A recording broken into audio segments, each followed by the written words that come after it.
আসসালামু আলাইকুম। আমি লিটন বাঘের বাচ্চা তোরা কি? বাবা লিটন, তুমি কোন পাপের শাস্তি দিচ্ছ আমাদেরকে? বাবা লিটন, তোমার বিষয়ে আমি কিছু এখনো বুঝতেছি না। হঠাৎ করে আজকে আমার অপারেশন হয়েছে রে ভাই।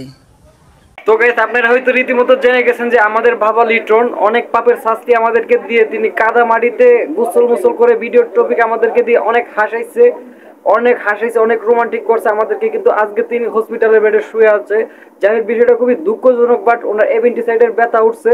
তো বিষয়টা আমি আপনাদেরকে জানানোর জন্য আমি খুব তাড়াতাড়ি করে চলে আসছি। আমি ভাত খাওয়ার সময়টা পাই নাই, ওইটা দেখি লিটন ভাইয়ের এভেন্টিসাইডের ব্যথা শেষ। তো আমি আপনাদের সামনে কথাটা ক্লিয়ার করতে চাই যে বাবা লিটন কোন ভাবে শাস্তি দিচ্ছে আমাদেরকে। একবার এই টপিক আর একবার ওই টপিক। তো এইসব টপিক নিয়ে আমরা পুরো ইমোশনাল হয়ে যাচ্ছি। এখন আমি বাবা লিটনকে দেখতেছি না, ওনাকে আর আগের রূপে আমরা ফিরে পাবো না। বাট উনি এখন ঝুলে গেছে, টুকা মানে পড়ে গেছে। মানে ব্র্যান্ড আর লিটনের বডি ওই যে দেখো, ঠিক আছে ভাইয়া, লিটনের বডি ওই যে গাছটা দেখাই দেখলাম আজকে।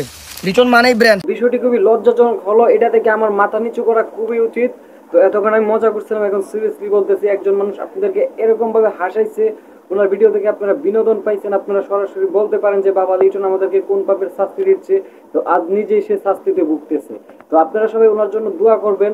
আর অনেক ভুয়া নিউজ ছড়িয়ে গেছে যে বাবা লিটন মারা গেছে, আসলে সে মরে নাই। আমিও প্রথমে ফ্যাক কথা বলছিলাম আপনাদেরকে একটু বিনোদন দেওয়ার জন্য।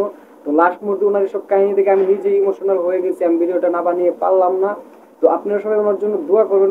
উনি হয়তো সেলিব্রিটি মানুষ, টাকা পয়সার দিকে কোনো চিন্তা করতে হবে না, কিন্তু ওনার জন্য দোয়া আর দয়া করবেন। ওনারা যদি ওনার সাথে থাকে তাহলে যদি আল্লাহ তাআলা ওনাকে একটু বাঁচায়।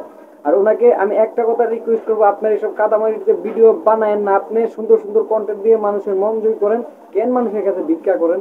তো যাই হোক, আপনারা হচ্ছে ভিখারি, আপনাদের কথায় বেশি কথা বলতেছে না, মুখে বাঁচতেছে ভাই।